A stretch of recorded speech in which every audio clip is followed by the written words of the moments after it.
മിഡിവൺ call സെന്ററിലേക്ക് പ്രിയപ്പെട്ട പ്രേക്ഷകർക്ക് സ്വാഗതം. വയനാട്ടിലെ മുണ്ടക്കൈ ദുരിതത്തിൽ ഉള്ളുരുകുന്ന വേദനയിലാണ് കേരളം. ഒരു രാത്രിയുടെ ജീവിതത്തിന്റെ അവസാന യാത്രയിലായവരും മരണത്തെ മുന്നിൽ കണ്ട് ജീവിതത്തിലേക്ക് വന്നവരുമായി ഒട്ടേറെ പേർ ഈ ദുരിതഭൂമിയിലെ കാഴ്ചയായി. പലരും വലിയ പരിക്കുകളോടെയാണ് രക്ഷപ്പെട്ടത്. ഈ സാഹചര്യത്തിൽ കോൾ സെന്റർ ചർച്ച ചെയ്യുന്നതും ഇതിനെക്കുറിച്ച് തന്നെയാണ്. ദുരന്തമുഖത്തെ അടിയന്തര ചികിത്സ എന്നതാണ് വിഷയം. ദുരിതത്തിൽ പരിക്കേറ്റവരെ എങ്ങനെയാണ് ആദ്യം പ്രാഥമികമായി ചികിത്സിക്കേണ്ടത്, അവരെ എങ്ങനെയാണ് ശുശ്രൂഷിക്കേണ്ടത് എന്ന കാര്യങ്ങളാണ് ഇന്ന് കോൾ സെന്റർ വിശദമായി ചർച്ച ചെയ്യുന്നത്. അതിനായി മുണ്ടക്കയിൽ നിന്നും NDRFനൊപ്പം പ്രവർത്തിച്ച ഡോക്ടർ ലൗന മുഹമ്മദ് വെലാഞ്ചിറയാണ് നമുക്കൊപ്പമുള്ളത്. സാഹസികമായാണ് ഡോക്ടർ ലൗന ദുരന്തമുഖത്തിന് ഇരയായവരുടെ അടുത്ത് എത്തപ്പെടുന്നത്. കോഴിക്കോട് ആസ്റ്റർ മിംസ് ഹോസ്പിറ്റലിലെ എമർജൻസി വിഭാഗം സീനിയർ കൺസൾട്ടന്റാണ് ഡോക്ടർ ലൗന മുഹമ്മദ്. ഇതുമായി ബന്ധപ്പെട്ട പ്രേക്ഷകരുടെ സംശയങ്ങൾ താഴെ കാണുന്ന നമ്പറിൽ ഇപ്പോൾ തന്നെ വിളിച്ചു ചോദിക്കാം. അതിനു മുൻപ് ഡോക്ടർ എങ്ങനെയാണ് ആ രക്ഷാപ്രവർത്തകരുടെ അടുത്തേക്ക് എത്തിയത് എന്നുള്ള ദൃശ്യം കൂടെ കാണാം.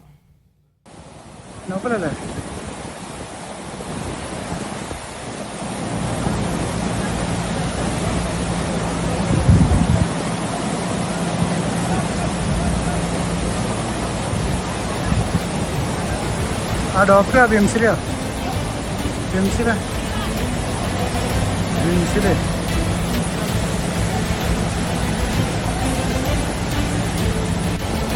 നോക്കലല്ലേ?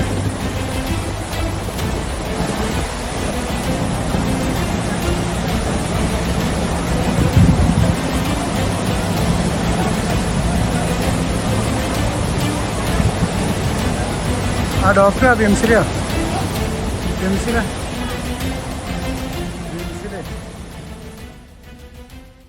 ഡോക്ടർ കോൾ സെന്ററിലേക്ക് സ്വാഗതം. ആദ്യം തന്നെ ഒന്ന് ചോദിച്ചോട്ടെ, ഉയരത്തെ പേടിയുള്ള ഒരാൾ, വെള്ളത്തെ പേടിയുള്ള ഒരാൾ എങ്ങനെയാണ് കുത്തിയൊലിക്കുന്ന ഈ ഒരു വെള്ളത്തിനിടയിലും അത്രയും സാഹസികമായി അപ്പുറത്തേക്ക് പോയത്? അതിനുള്ള ധൈര്യം എവിടെ നിന്ന് കിട്ടി? ബേസിക്കലി ഇതിൻ്റെ എന്ന് വെച്ചാൽ ഞാനൊരു എമർജൻസി ഫിസിഷ്യനാണ്.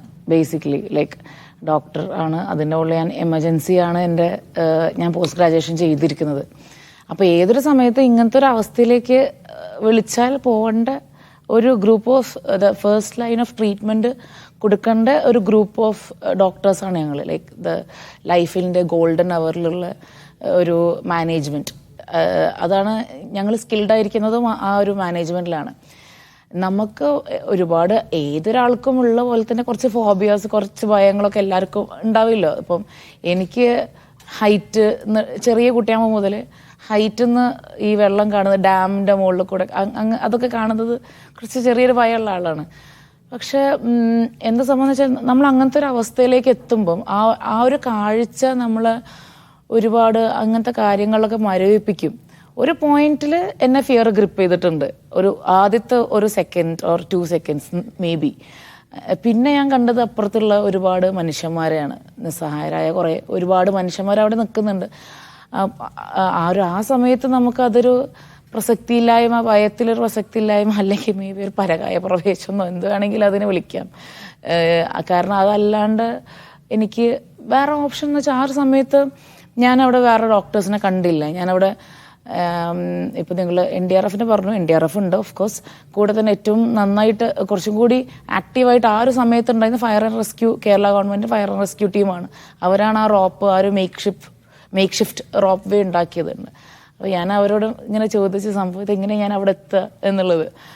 എല്ലാവരും ഇങ്ങനെ, കാരണം അപ്പുറത്ത് NDRFലെയും ഫയർ ആൻഡ് റെസ്ക്യൂലെയും ആൾക്കാരെ കാണുന്നുണ്ട്. അപ്പോൾ അവരവിടെ എത്തിയല്ലോ, അപ്പോൾ എനിക്കിങ്ങനെ അവിടെ എത്താൻ പറ്റും എന്നുള്ളത് ഞാൻ ചോദിച്ചു. അപ്പോൾ അതിൽ അവർ പറഞ്ഞു ഇങ്ങനെ റോപ്പിലൂടെ പോകണം, സിപ്പ് ലൈനിലൂടെ പോകണം എന്നുള്ളത്. അപ്പോൾ എനിക്ക് ആ ഒരു സമയത്ത് ഞാൻ പറഞ്ഞല്ലോ ചെറിയൊരു ഫിയർ ഗ്രിപ്പ് ചെയ്തിട്ടുണ്ട്. ഇല്ലയെന്ന് ഞാൻ പറയില്ല.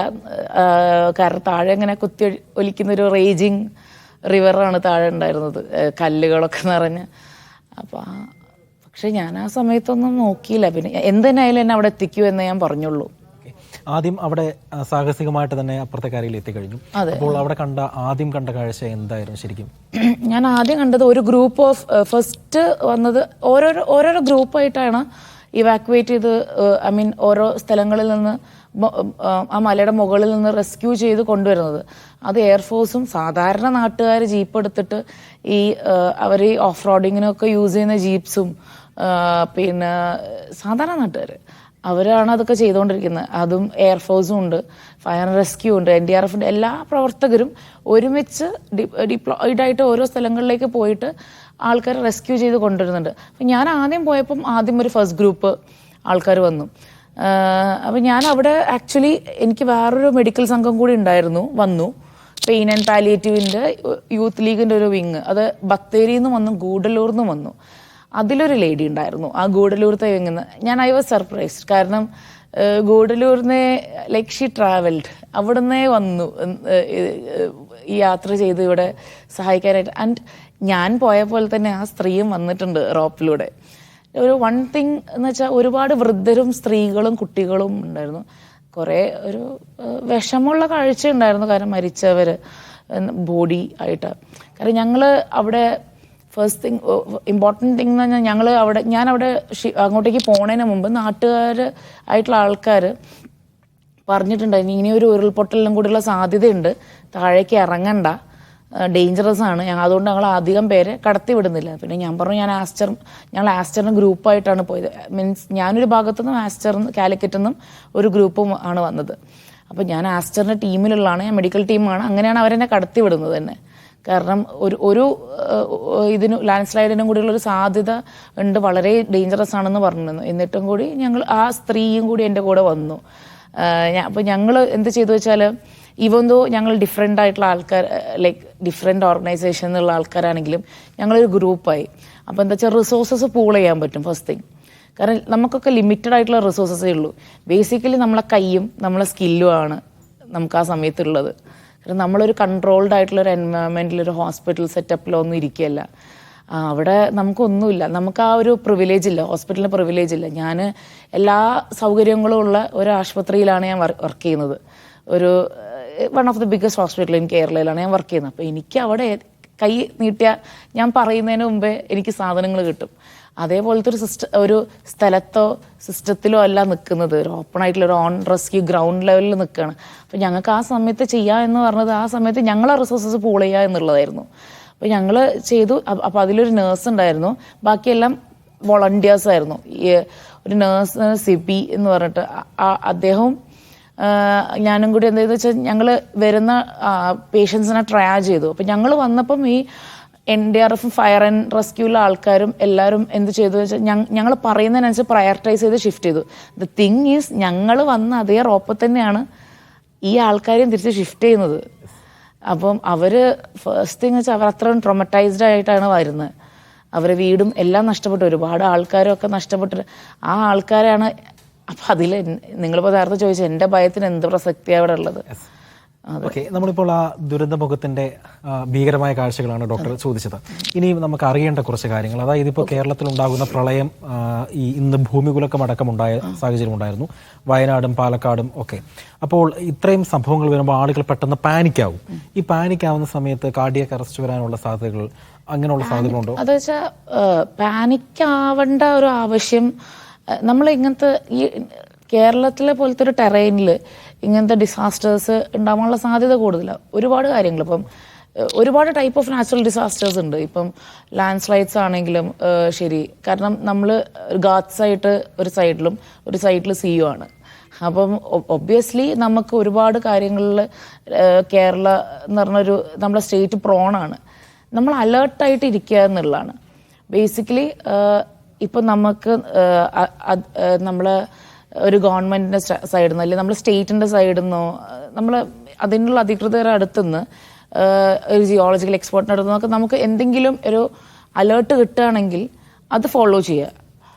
നമുക്ക് ബേസിക്കലി മാക്സിമം നമ്മൾ ആ ഡാമേജസ് കുറയ്ക്കുക, നമ്മളെ ലൈഫ് സേവ് ചെയ്യുക എന്നുള്ളത് നമുക്ക് ചെയ്യാൻ പറ്റും. കാരണം പിന്നെ കാർഡിയാക് അറസ്റ്റിൻ്റെ കാര്യം എന്ന് വെച്ചാൽ കാർഡിയാക് അറസ്റ്റ് അങ്ങനെ ഓൾറെഡി പ്രോൺ ആയിട്ടുള്ള ഒരാൾക്ക് വരാം, വേണമെങ്കിൽ സ്ട്രെസ് ക്യാൻ ലീഡ്, ഇല്ലയെന്ന് പറയുന്നില്ല, ഓൾറെഡി പ്രോൺ ആയിട്ടുള്ള ആൾക്കാർ. പിന്നെ ഇങ്ങനത്തെ ഒരു ഇപ്പോൾ ഫോർ എക്സാമ്പിൾ ഒരു ഡിസാസ്റ്റർ സൈറ്റ്, അപ്പോൾ ഒരു ഡിസാസ്റ്റർ സൈറ്റിൽ കാർഡിയാക് അറസ്റ്റ് വന്ന് ഞങ്ങൾ ഹോസ്പിറ്റലിലേക്ക് ഒരു കാർഡിയാക് അറസ്റ്റ് ആയിട്ട് വന്നാൽ ഞങ്ങൾക്ക് CPR കൊടുക്കാം, അതിനുള്ള മരുന്നുകൾ കൊടുക്കാം. പലപ്പോഴും ഞാൻ ഒരു 6-7 വർഷമായി എമർജൻസി ഡിപ്പാർട്ട്മെൻറ്റിൽ വർക്ക് ചെയ്യുന്നു. എത്രയോ പ്രാവശ്യം ഞങ്ങൾക്ക് തിരിച്ച് രോഗികളെ തിരിച്ച് ലൈഫിലേക്ക് കൊണ്ടുവരാൻ കഴിഞ്ഞിട്ടുണ്ട്. കാർഡിയാക് അറസ്റ്റ് വന്നാൽ, കാർഡിയാക് അറസ്റ്റ് എന്ന് പറഞ്ഞാൽ ഹൃദയം നിന്ന് കഴിഞ്ഞു, അതായത് മരിച്ചു കഴിഞ്ഞു. അതൊന്നും ഞങ്ങൾക്ക് CPR കൊടുത്തിട്ടും മെഡിസിൻസ് കൊടുത്തിട്ടും ഒക്കെ ഞങ്ങൾക്ക് തിരിച്ചു കൊണ്ടുവരാൻ കഴിഞ്ഞിട്ടുണ്ട്. അത് ഞാൻ വിറ്റ്നസ് ചെയ്തിട്ടുണ്ട്. പക്ഷെ ഡിസാസ്റ്റർ പോലത്തെ ഒരു സ്ഥലത്ത് നമ്മൾ കാർഡിയാക് അറസ്റ്റ് വന്നു കഴിഞ്ഞാൽ തിരിച്ച് കിട്ടല് മീൻസ് പാടാണ്. 1 തിങ്. സെക്കൻഡ് മോസ്റ്റ് ഇമ്പോർട്ടൻ്റ് ആയിട്ടുള്ള കാര്യം എന്ന് വെച്ചാൽ സാൽവേജബിൾ ആയിട്ടുള്ള ആൾക്കാരെ നമ്മൾ ആദ്യം രക്ഷിക്കുക എന്നുള്ളത്. നമ്മൾ ഓൾറെഡി പിന്നെ അതിന് കളർ കോഡ്സ് ഉണ്ട്. ഡിസാസ്റ്റർ മാനേജ്മെൻറ്റ് ഒരു വളരെ ഒരു പ്രോപ്പർ ഗൈഡ് ലൈൻസ് ഉള്ള ഒരു മാനേജ്മെൻറ്റാണ്. ഒരു വെറുതെ ഒരു അങ്ങനെ ഇങ്ങനെയുള്ളൊരു സംഭവമല്ല. ഡിസാസ്റ്റർ മാനേജ്മെൻറ്റിന് അതിന് നമ്മൾ പ്രിപ്പയർഡ്നെസ് ഉണ്ട്, നമ്മൾ റിസോഴ്സസ് എങ്ങനെ യൂട്ടിലൈസ് ചെയ്യണമെന്നുണ്ട്, ഒരു മിറ്റിഗേഷൻ പ്രോസസ്, അങ്ങനെയൊക്കെ ഒരുപാട് കാര്യങ്ങളുണ്ട്. അപ്പോൾ അതിന് ഈ basically coding, colour coding system will help. അപ്പം ഡിസാസ്റ്റർ മുഖത്തൊരു കളർ കോഡിങ് സിസ്റ്റം വെച്ചിട്ട് cardiac arrest is black means നമുക്കത് ഒന്നും ചെയ്യാൻ പറ്റില്ല എന്നുള്ളത്. പിന്നുള്ളത് ഇമ്പോർട്ടൻസ് വെച്ച് റെഡ്, യെല്ലോ, ഗ്രീൻ അങ്ങനത്തെ രീതിയിൽ നമ്മൾ ടാഗ് ചെയ്യാന്നുള്ളത്. കൂടുതലും ഗ്രീൻ കാറ്റഗറിയിൽ, അതായത് മൈനർ ഇഞ്ചുറീസ് ഉള്ളതും പിന്നെ കുറച്ച് യെല്ലോ കാറ്റഗറീസ് ഉള്ള പേഷ്യൻസ് ആണ്. ഈ മൈനർ ഇഞ്ചുറീസ് എന്ന് പറയുമ്പോൾ അപ്പൊ നമ്മൾ രക്ഷപ്പെടുന്നതിന്റെ ഇടയ്ക്ക് പെട്ടെന്നുണ്ടാകുന്ന മുറിവുകൾ അല്ലെങ്കിൽ അങ്ങനെ വരുമ്പോൾ ആദ്യമായിട്ട് ചെയ്യേണ്ടതെന്നായിരിക്കും. കാരണം ഈ നമ്മൾ ഈ ഒരു ഹോസ്പിറ്റലിലേക്ക് എത്താൻ ഒരുപാട് സമയമെടുക്കും. പെട്ടെന്നൊരു സംഭവങ്ങൾ അപ്രതീക്ഷിതമായി ഉണ്ടാകുമ്പോൾ എന്ത് മുൻകരുതലുകളാണ് എടുക്കേണ്ടത്? അതായത് അമിതമായിട്ട് ബ്ലീഡ് ചെയ്യുന്ന വൂൺസ് ഒക്കെയാണ് ഈ ബ്ലീഡിങ് സ്റ്റോപ്പ് ചെയ്യാനുള്ളത്. അതായത് ഡയറക്റ്റ് നമുക്ക് പ്രഷർ എന്തെങ്കിലും കൊണ്ട് പ്രഷർ കൊടുത്തിട്ട് ബ്ലീഡിങ് സ്റ്റോപ്പ് ചെയ്യാനുള്ളത് നോക്കാം, ഒരു കാര്യം. പിന്നെന്ന് വെച്ചാൽ എല്ല് പിന്നെ പൊട്ടിയ, അതായത് ഫ്രാക്ചേഴ്സ് ഒക്കെ ആണെങ്കിൽ നമ്മളത് കൂടുതൽ മൂവ് ചെയ്യാണ്ടിരിക്കുക ആ ഫ്രാക്ചേഴ്സ് ആയിട്ട്. കാരണം അത് പിന്നെയും ഡിസ്പ്ലേസ്ഡ് ആയിട്ട് പോകാനുള്ളതും നമ്മൾ ബാക്കി ഇഞ്ചുറീസൊക്കെ കോംപ്ലിക്കേഷൻസും അത് വെച്ച് കോംപ്ലിക്കേഷൻസ് ഒക്കെ ഉണ്ടാവാനുള്ള സാധ്യത ഉണ്ട്. അപ്പോൾ നമ്മൾ അത് ഇമ്മൊബിലൈസ് ചെയ്യുക, അതായത് മൂവ്മെൻറ്റ് മാക്സിമം കുറയ്ക്കുക. എന്തെങ്കിലും കയ്യിൽ എന്താണോ കിട്ടിയത്, ഇപ്പം നമുക്ക് ഞാൻ പറഞ്ഞല്ലോ ഹോസ്പിറ്റലിലുള്ള പോലുള്ള ഒരു റിസോഴ്സസ് ഇല്ല, ഉള്ള റിസോഴ്സസ് വെച്ചിട്ട് ചെയ്യാൻ പറ്റുന്ന ചെയ്യാം. പിന്നെയെന്ന് വെച്ചാൽ നട്ടെല്ലിനൊക്കെ ഇഞ്ചുറി ഉള്ള ആൾക്കാർ നമ്മൾ മാക്സിമം ബാക്കിലെ മൂവ്മെൻറ്റ്സ് കുറയ്ക്കണം, നട്ടെല്ലിൻ്റെ മൂവ്മെൻറ്റ്സ്. കാരണം സ്പൈനൽ കോഡിന് ഇഞ്ചുറി ഉണ്ടാവാനുള്ള സാധ്യത ഉണ്ട്. അത് ഫോർ എവർ പാരലൈസിസിലേക്കൊക്കെ, എസ്പെഷ്യലി നമ്മൾ കഴുത്തിൻ്റെ ഇവിടെയുള്ള സെർവൈക്കൽ സ്പൈൻ എന്ന് പറയുന്ന സ്പൈൻ, അപ്പോൾ ആ കഴുത്തിൻ്റെ മൂവ്മെൻറ്റ് മാക്സിമം കുറയ്ക്കണം. ഞങ്ങൾക്ക് അങ്ങനത്തെ പേഷ്യൻസ് വന്നിട്ടുണ്ടായിരുന്നു. കാരണം സ്പൈനിന് ഇഞ്ചുറി സസ്പെക്റ്റ് ചെയ്യുന്ന പേഷ്യൻസ് ഞങ്ങൾക്ക് കിട്ടിയിട്ടുണ്ട്. അപ്പം ഞങ്ങൾ പറഞ്ഞത് എന്താ വെച്ചാൽ എങ്ങനെയാണ് അങ്ങനത്തെ പേഷ്യൻസിനെ മൂവ് ചെയ്യേണ്ടത്, എങ്ങനെയാണ് ഇപ്പം ഇങ്ങനത്തെ പേഷ്യൻസ് നമ്മൾ സ്പൈൻ ബോർഡ് പറഞ്ഞ ബോർഡിൽ കിടത്തിയിട്ട് ആണ് നമ്മൾ ഷിഫ്റ്റൊക്കെ ചെയ്യേണ്ടത്. സ്പൈൻ ബോർഡിൽ കിടത്തിയിട്ട് തന്നെയാണ് ഞങ്ങൾ റോപ്പിലൂടെയും ഷിഫ്റ്റ് ചെയ്തത്. അപ്പം ഞാൻ എങ്ങനെയാണ് സ്പൈൻ ബോർഡിൽ കിടത്തേണ്ടത്, ആ മൂവ്മെൻറ്റ് എങ്ങനെയാണ് ചെയ്യേണ്ടത് എന്നുള്ളതൊക്കെ അവിടെയുള്ള നാട്ടുകാർക്കാണെങ്കിൽ ശരി, ഫയർഫോഴ്സിനാണെങ്കിൽ കുറച്ച് ടീച്ച് ചെയ്യാൻ പറ്റി. എങ്ങനെയാണ്, അതായത് മാക്സിമം മൂവ്മെൻറ്റ് ബോഡിക്ക് കൊടുക്കാണ്ട് നമ്മൾ പേഷ്യൻറ്റിനെ കിടത്തുക. അങ്ങനെ പ്രത്യേകിച്ച് കുട്ടികളുടെ കാര്യം പലപ്പോഴും ഈ ചെറിയ കുഞ്ഞുങ്ങളൊക്കെ ആണെങ്കിൽ പോലും അവരുടെ കാര്യത്തിൽ എത്തരത്തിലുള്ള ശ്രദ്ധകളാണ് വേണ്ടത്? കുഞ്ഞുങ്ങളെ കാര്യത്തിൽ ഇതാണ്, ഞങ്ങൾക്ക് അങ്ങനത്തെ അന്നൊരു കുഞ്ഞുണ്ടായിരുന്നു, ഒരു 3 month ആയിട്ടുള്ളൊരു കുട്ടി. പിന്നെ കുറേ കുട്ടികൾ 10 വയസ്സ് 7 വയസ്സ് അങ്ങനത്തെ പ്രായത്തിലുള്ള കുട്ടികളായിരുന്നു. അവർ മുറിവുകൾ നോക്കുക, ഫസ്റ്റ് ഓഫ് ഓൾ അവർ ഭയങ്കര ട്രോമറ്റൈസ്ഡ് ആയിരിക്കും ആ ഒരു സിറ്റുവേഷനിൽ. കുട്ടികളാണ്, അവർക്ക് എന്താ സംഭവിക്കുക, നമ്മൾ അതിനെ ഒന്ന് പിന്നെ ആ ഒരു കാര്യം നമ്മൾ അഡ്രസ്സ് ചെയ്യണം. ഒരു എംപത്തി ഫാക്ടർ ഇടണം കുട്ടികളുടെ അടുത്ത്. പിന്നെ ഒരു കുഞ്ഞിൻ്റെ കാര്യം എന്ന് വെച്ചാൽ അതിന് നല്ല തണുപ്പ് വരാനൊക്കെ തുടങ്ങി. കുറച്ച് കഴിഞ്ഞപ്പോൾ ഫുൾ ഇരുട്ടായി, ഒരു ഈവൻ 5 o'clock തന്നെ നല്ല ഇരുട്ടായി. ആ ഒരു ദിവസം നല്ല കോട ഒക്കെ നിറഞ്ഞു. കുട്ടിയെ ചെറിയ 3 month old എന്ന് പറഞ്ഞാൽ ചെറിയ സർഫസ്, ചെറിയൊരു കുഞ്ഞല്ലേ, നമ്മളെ മാതിരി അത്രയും ഒരു വലുപ്പം ഇല്ലല്ലോ. അപ്പോൾ ആ കുട്ടി അധികം തണുപ്പത്തിരിക്കാൻ വെക്കാൻ പാടില്ല. അപ്പോൾ കുഞ്ഞിനെ ഓപ്പൺ ആയിട്ടാണ് വെച്ചേക്കുന്നത്. അപ്പോൾ ആ കുഞ്ഞിനെ എത്രയും പെട്ടെന്ന് വാമായിട്ടുള്ളൊരു പ്ലേസിലേക്ക്, ഒരു നല്ലൊരു സേഫ് എൻവയറമെൻറ്റിലേക്ക് എത്തിക്കുക എന്നുള്ളൊരു ഇതായിരുന്നു അന്ന് ഉണ്ടായിരുന്നത്. അപ്പോൾ ആ കുഞ്ഞിനെ പെട്ടെന്ന് ഷിഫ്റ്റ്, ബേസിക്കലി അങ്ങനത്തെ ഒരു സിറ്റുവേഷനിൽ നിന്ന് കുട്ടികൾ എത്രയും പെട്ടെന്ന് സേഫ് ആയിട്ടുള്ള ഒരു എൻവയറമെൻറ്റിന് അത് എങ്ങനെയായാലും, കാരണം വൾണറബിൾ ആയിട്ടുള്ള പോപ്പുലേഷനാണ് കുട്ടികളും വയസ്സായ ആൾക്കാരും. ഈ വൾണറബിൾ ആയിട്ടുള്ള ആൾക്കാരെ എത്രയും പെട്ടെന്ന് നമ്മൾ സേഫ് ആയിട്ടുള്ള എൻവയറമെൻറ്റിലേക്ക് എത്തിക്കുക എന്നുള്ളത് തന്നെയാണ്. പിന്നെ കൊടുക്കേണ്ട ഫസ്റ്റ് എയ്ഡ്സ് ഒക്കെ നമ്മൾ കൊടുക്കണം. ഈ കുഞ്ഞിനെ, ഒരു 3 month old കുട്ടീനെ ഞങ്ങൾ സേഫായിട്ട് ഞങ്ങൾ മെഡിസിൻ ബോക്സിൽ തന്നെ ഇട്ടിട്ട് നല്ല ഫുൾ വാമാക്കി ഫയർഫോഴ്സിൽ കൊടുത്തു. അങ്ങനെയാണ്. ഡോക്ടർ, നമ്മൾ കുഞ്ഞുങ്ങളുടെ കാര്യം നേരത്തെ സംസാരിച്ചുകൊണ്ടിരുന്നു. അപ്പോൾ ക്യാരിങ് ആയിട്ടുള്ള ഒരുപാട് ആളുകളുണ്ട്. അപ്പം അവർ ഏത് തരത്തിലായിരിക്കും ശ്രദ്ധിക്കേണ്ടത്? പ്രത്യേകിച്ച് പെട്ടെന്നൊരു ഇതുണ്ടാകുമ്പോൾ, ഒരു ഫ്ലഡ് അല്ലെങ്കിൽ ഇത്തരത്തിലുള്ള എർത്തുക്വേക്കൊക്കെ ഉണ്ടാകുമ്പോൾ നന്നായി ഉള്ളിൽ നല്ല ഭയം കാണും അവർക്ക്. അപ്പോൾ അത് കുഞ്ഞിൻ്റെ ആരോഗ്യസ്ഥിതി ഉൾപ്പെടെ ബാധിക്കാനുള്ള സാധ്യതകളൊക്കെ ഇല്ല. അപ്പോൾ അവരെന്തെല്ലാം തരത്തിലുള്ള മുൻകരുതലാണ് എടുക്കേണ്ടത്? പ്രഗ്നന്റ് വുമൺ അല്ലേ? പ്രഗ്നന്റ് വുമൺ എഗെയിൻ ഇറ്റ്സ് ഒരു വെരി വൾണറബിൾ ആയിട്ടുള്ളൊരു പോപ്പുലേഷനിലുള്ളതാണ്. അവർ അത്രയും അറ്റ്മോസ്റ്റ് ആയിട്ടുള്ള കെയർ നമ്മൾ കൊടുക്കണം. മൂവ്മെൻറ്റ്സും എല്ലാം അവരെ നമുക്കവരെ സപ്പോർട്ട് ചെയ്യണം. ഇമോഷണൽ സപ്പോർട്ട്, ഫിസിക്കൽ സപ്പോർട്ട്, എല്ലാം സപ്പോർട്ടും നമുക്ക് കൊടുക്കണം. പിന്നെ അവരെ ഷിഫ്റ്റിംഗ് ഈസ് വെരി ഡിഫിക്കൽട്ട്.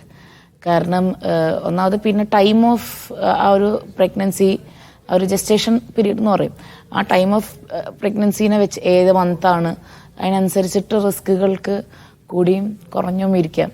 അതിന് ബേസിക്കലി അത് ഇറ്റ്സ് വെരി റിസ്കി. എന്താ പിന്നെ ലൈക്ക് നമ്മൾ ഏറ്റവും കെയർ കൊടുത്തിട്ട് മാക്സിമം മൂവ്മെൻറ്റ്സ് കുറച്ചിട്ട് തന്നെ അവരെ ഷിഫ്റ്റ് ചെയ്തിട്ട് നമ്മൾ അങ്ങനത്തെ ഒരു പൊസിഷനിൽ ടെറൈനിൽ മാക്സിമം നിർത്താണ്ട് നമ്മൾ ഇതാക്കി, മീൻസ് ആ ഒരു കോണ്ടസ്റ്റ് ആണെങ്കിൽ, ഈ ഒരു ചൂരൽമലയുടെ കോണ്ടസ്റ്റ് ആണെങ്കിൽ നമ്മൾ ആ സ്ഥലത്ത് നിന്ന് മറ്റേ ഓപ്പോസിറ്റ് സൈഡിലേക്ക് ആക്കി എത്രയും പെട്ടെന്ന് ഹോസ്പിറ്റലിലേക്ക് എത്തിക്കുക എന്നുള്ളതാണ്.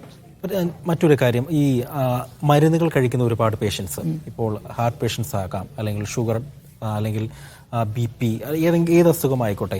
അപ്പോൾ ഇവർക്ക് പെട്ടെന്ന് വീട് വിട്ട് പുറത്തോട്ട് ഇറങ്ങേണ്ട, ഇപ്പോൾ നമ്മൾ ചൂരൽമലയിലടക്കം കണ്ടത് എങ്ങനെയാണ്, പെട്ടെന്ന് വീട് വിട്ടിറങ്ങേണ്ട പോകുന്ന ഒരവസ്ഥ. ഇങ്ങനെ വരുമ്പോൾ ഈ രോഗികൾക്ക് പലപ്പോഴും ബുദ്ധിമുട്ടുകൾ ഉണ്ടാവാറുണ്ട്. അപ്പം അങ്ങനെയുള്ളവർ ആദ്യം ശ്രദ്ധിക്കേണ്ട കാര്യം എന്താണ്? ഇപ്പം എപ്പോഴും മരുന്നുകൾ കയ്യിലെടുത്ത് വെക്കുക എന്നുള്ളത് പ്രായോഗികമായ കാര്യമല്ല. അപ്പോൾ ആ ഘട്ടത്തിൽ എന്താണ് ശ്രദ്ധിക്കേണ്ടത്? അന്ന് അതേമാതിരി കുറേ ആൾക്കാർ വന്ന് ചോദിച്ചിട്ടുണ്ട്. ബേസിക്കലി എന്താ വെച്ചാൽ ഒരു ഡിസാസ്റ്ററിൻ്റെ അക്യൂട്ട് ഫേസിലാണ് ഞങ്ങൾ അവിടെ എത്തുന്നത്. അതായത് അക്യൂട്ട് ഫേസ് എന്ന് വെച്ചാൽ ആ ഒരു മൊമെൻറ്റിലാണ്.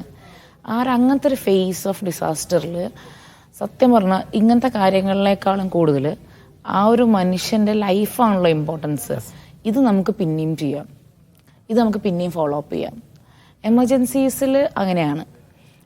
ഇപ്പോൾ ഞാനൊരു ഹാർട്ട് പേഷ്യൻ്റ് ആണ്, ഒരു ഡയബറ്റിക് പേഷ്യൻ്റ് ആണെങ്കിലും ഷുഗറിൽ വളരെയധികം ലോ ആയാൽ ഇറ്റ്സ് വെരി ഒരു പ്രോബ്ലം തന്നെയാണ്.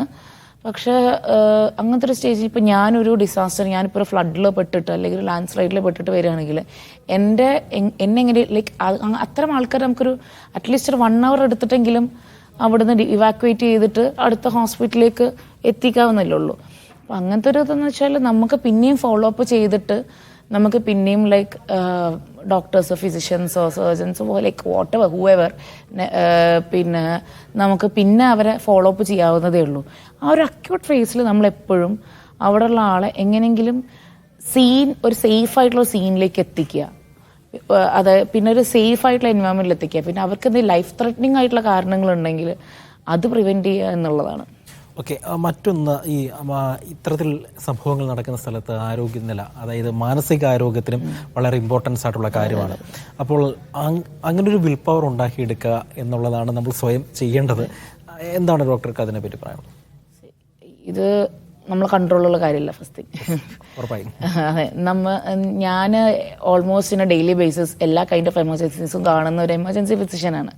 അതായത് ഈവൻ ഡോക്ടേഴ്സിൻ്റെ ഇടയിൽ ഏറ്റവും കൂടുതൽ നമ്മളെ ഒരു സാധാരണ ഒരു ആളെ ഭയപ്പെടുത്തുന്ന എല്ലാ ടൈപ്പ് ഓഫ് എമർജൻസീസും ആക്സിഡൻസും എല്ലാ കൈൻഡ് ഓഫ് ലൈക്ക് മ്യൂട്ടിലേറ്റഡ് ബോഡീസും ഒക്കെ കാണുന്ന ആളാണ്.